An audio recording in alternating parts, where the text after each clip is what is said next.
নবীজি বলেছেন, আমি ওই ব্যক্তির জন্য জান্নাতের মধ্যখানে প্রাসাদ আল্লাহর কাছ থেকে পাইয়ে দেওয়ার দায়িত্ব নিলাম। আমি গ্যারান্টি দিচ্ছি আল্লাহর কাছ থেকে আমি তাকে জান্নাত পাইয়ে দিব।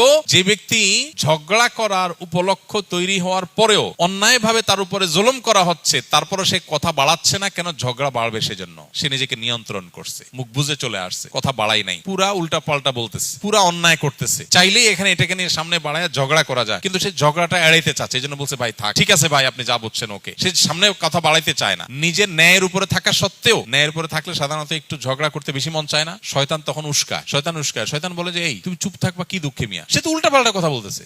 আরে এসব উল্টা কথা মানা যায় নাকি? ঝগড়া করার পর কেউ জিজ্ঞেস করে ভাই এত চেঁচাচেঁতি করলেন কেন, আরে ভাই কি উল্টা পাল্টা কথা শুনেন না, মাথা ঠিক থাকে। শয়তান যুক্তি দেখায় না। কিন্তু ইমানদার, বুদ্ধিমান ইমানদার যে ওই যে জান্নাতে আল্লাহ নবীর দায়িত্ব নেওয়া প্রাসাদের মালিক হতে চায়, সে কি করবে? সে সবর করবে। সে দেখতেছে উল্টা পাল্টা হচ্ছে, দেখছে যে কথা বললে এখানে ঝগড়া হবে, ঝগড়া হলে আমার মেজাজটা গরম হবে, তার চাইতে বলে ভাই ঠিক আছে ভাই, ওয়াইদা খাতাবাহুমুল জাহিলুনা ক্বালু সালামা, জাহেলদের সাথে কথা বললে বলবে সালাম। এই মানুষটা খুব কম সমাজে, এই মানুষের সংখ্যা খুব, কারণ জান্নাতি মানুষ তো কম হবে। তাহলে এবার দেখেন, যৌক্তিক হোক, আপনার কথাটাই সঠিক, সে উল্টাপাল্টা বলতেছে, ফেসবুকে একজনের পোস্ট লিখছে, আর দেখলে মেজাজটা কি উল্টাপাল্টা কথা বলতেছে, এই জন্য আপনি কমেন্ট বক্সে গিয়া তার গোষ্ঠী উদ্ধার করে গালিগালাজ দিলেন, সে আবার আপনার গোষ্ঠী উদ্ধার করে, আপনি এবার তার দাদার গোষ্ঠী উদ্ধার করলেন। এভাবে আস্তে আস্তে সামনে বাড়তে থাকলো। বুদ্ধিমানের কাজ সম্ভব হলে যৌক্তিক ভাবে পারলে তাকে বুঝালাম, আর যদি মনে হয় বুঝাইতে গিয়ে উল্টা বরং আমারই মেজাজ গরম হবে একটু পর, তার চাইতে ভালো বলবো ভাই ঠিক আছে আপনারটা নিয়ে আপনি থাকেন, মুস্কি হাসি দিয়ে চলে আসবো। এটা হলো বুদ্ধিমান মানুষের কাজ। ওয়াইজা খাতাবাহুমুল জাহিলুনা ক্বালু সালামা, জাহেলদের সাথে কথা বলবো ভাই সালাম, সালাম ভাই সালাম, থাকো তুমি, আমি ঝগড়াতে নাই। ইমানদারে তো ফালতু সময় না বসে বসে তেনা পেঁচাবে। এই জন্য ভাই গ্রামে শহরে সব জায়গায়, বিশেষ করে গ্রামে তো এগুলো অনেক বেশি হয়, আইল ঠেলা ঠেলি, জমি ঠেলা ঠেলি, গন্ডগোল, ফাসাদ, মানে গায়ের উপরে এসে পড়ে, তাই না? ঠিক রাখা কঠিন, কিন্তু কঠিন কাজটা করতে পারলেই জান্নাত পাওয়া যাবে। আল্লাহ আমাদেরকে তৌফিক দান করুন।